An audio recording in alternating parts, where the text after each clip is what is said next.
হে everyone, good morning. কেমন আছো তোমরা সবাই? আশা করছি ভালো আছো। তো দেখো, আমি সকাল সকাল ফুল তুলতে চলে গেছি। তো এটা জবা ফুল, বেশ সুন্দর না? তো আমি এখন আমার বাপের বাড়িতে আছি বলতে আমি প্রত্যেক দিন সন্ধেবেলা করে আসি আর সকালবেলা করে চলে যাই। তো সকালবেলা বাড়ি যাওয়ার সময় ফুল তুলে এখান থেকে ফুল তুলে নিয়ে যায়। আমার বাপের বাড়ির এলাকায় অনেক ফুল গাছ আছে, দেখতেই পাচ্ছ। তো অনেকটা বেলায় আমি ফুল তুলতে গিয়েছি, তো অনেকে সকালবেলায় সব ফুল তুলে নিয়েছে।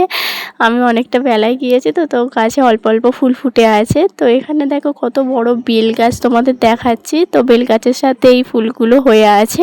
তো কি ফুল এগুলোর নাম আমি জানি না, তোমরা কেউ জেনে থাকলে কমেন্ট করো। তো এখানে দেখো একটা টগর ফুল গাছ। কে তুমি? কে? তোমার নাম কি বলো? তো এখানে আমার একটা ভাইপো, ওর নাম জিজ্ঞাসা করছি। ওর নাম বলবে কি, ভুট্টু নাকি একটা নাম বলছে, আমার মনে পড়ছে না এখন। তোমার বলবে তো? ভালো নাম কি? আমাদের গাছে কত লেবু হয়েছে দেখো। তো গাছ ভর্তি অনেক লেবু ছিল। আগে ভিডিও করলে তোমাদের দেখাতাম। তো অনেকে রাস্তার ধারে গাছ, তো অনেকে তুলে নেয়।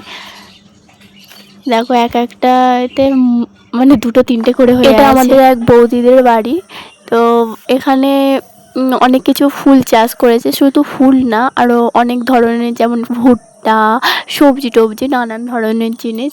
তো এখানে দেখো দোপাটি ফুল গাছ, গোলাপ ফুল, সূর্যমুখী, আরও নানান ধরনের ফুল এখানে চাষ করেছে। খুব সুন্দর লাগছিল দেখতে সকাল সকাল। আর আমি সকালে ফুল তুলতে গিয়েছি, কিন্তু কোনো জায়গা নিয়ে যাইনি। এবার ভিডিও করছি, হাত কেঁপে যাচ্ছে ভালো করে। ভিডিওতে আমার কথাগুলো জড়িয়ে যাচ্ছে, তোমরা কিছু মনে করো না। নতুন নতুন ভিডিও করছি তো তো তোমরা আমাকে সাপোর্ট করো, আমি আরও ভালো ভালো ভিডিও দেব। আর আস্তে আস্তে শিখে যাব আশা করছি। তো আমার ভিডিও ভালো লাগলে আমাকে সাপোর্ট করো, আমার ইউটিউব চ্যানেলটা সাবস্ক্রাইব করে দিও। তো এতটুকুই আমার ভিডিওটা। টাটা।